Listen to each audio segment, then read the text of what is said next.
আজকে আমি আপনাদের সাথে শেয়ার করব ভীষণ সহজ একটা রেসিপি। এই শাকটা আগে আমার মা যখন রান্না করতো তখন শাক দিয়ে ভাত খেতে খুবই মজা লাগতো এবং শাক দিয়ে খুব সুন্দর একটা ঘ্রাণ আসতো। আর ভাত মাখানোর পরে ভাতটা একেবারে লাল হয়ে যেত। বাচ্চাদের তো ভীষণ পছন্দ ছিল আমাদের। তো এখন আর শাকের সেই কালারটা নেই। তো রান্নায় একটু প্রসেসিংয়ে যদি ভুল হয় তাহলে কিন্তু আরও কালার ঠিক থাকে না, লাল তো হবে দূরের কথা। তো আপনারা যদি আমার এই টিপসটা ফলো করে রান্না করেন তাহলে খুব সহজেই অল্পতেই শাকের যে কালারটা আছে সেই কালারটা থেকে যাবে। কেমন জানি কালচা কালচা একটা কালার হয়, সেটা আর হবে না। তো চলুন রেসিপিতে চলে যাই। প্রথমে চুলায় আমি একটা কড়াই বসিয়ে দিয়ে আগে থেকে শাকগুলোকে ধুয়ে রেখেছিলাম সেই শাকগুলোকে কড়াইয়ের মধ্যে দিয়ে পেঁয়াজ মরিচ রসুন দিয়ে অল্প একটু পানি দিয়ে শাকটাকে খুব সুন্দর করে সিদ্ধ করে নিয়েছি।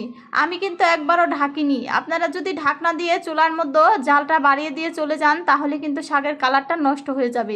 চেষ্টা করবেন সামনে থেকে ঢাকনা ছাড়া অল্প অল্প একটু পরপর নেড়ে নেড়ে তারপরে রান্না করতে। যদি ঢাকনা দিয়ে ঢাকেন তাহলে কিন্তু শাকের কালারটা ঠিক থাকবে না। অবশ্যই আপনারা ঢাকনা ছাড়া একটু পরপর নেড়ে চেড়ে তারপরে রান্না করে নেবেন। আর একটা হাতলের সাহায্যে শাকটাকে ঘুটে ঘুটে নেবেন। আমি যেহেতু গোটা শাক রান্না করব সেজন্য শাকটাকে একটু বেশি করে ঘুটে নিচ্ছি। তো এখন আমার অল্প একটু লবণ কম ছিল তাই আমি লবণটা দিয়ে দিলাম। দেখুন আমার এখন হয়ে গেছে, আমি শাকটাকে নামিয়ে নিচ্ছি।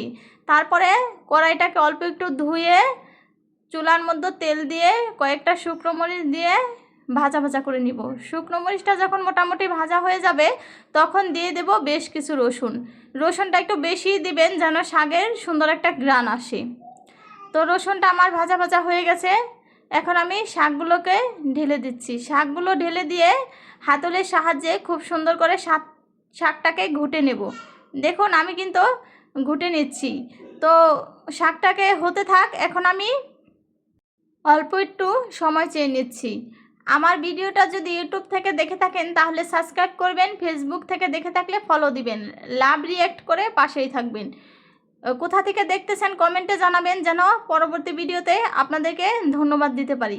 দেখুন আমার শাকটাকে আমি খুব সুন্দর করে ঘুটে নিচ্ছি। তারপরে শাকটাকে ঘুটা হয়ে গেলে অল্প একটু লবণটা দেখে নেব। যদি লবণটা কম থাকে তাহলে একটু দিয়ে দিবেন, আর না হলে নামিয়ে নেবেন। দেখুন শাকটাকে কিন্তু আমি খুব সুন্দর করে হাতলের সাহায্যে ঘুটে নিচ্ছি।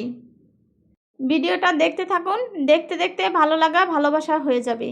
এখন আমার শাকটা হয়ে গেছে, আমি নামিয়ে নিলাম। দেখুন কালারটা কত সুন্দর আসছে। আর আমি অল্প একটু ধনিয়া পাতা দিয়ে শাকটাকে নামিয়ে নিলাম। হয়ে গেল, ব্যাস রেডি।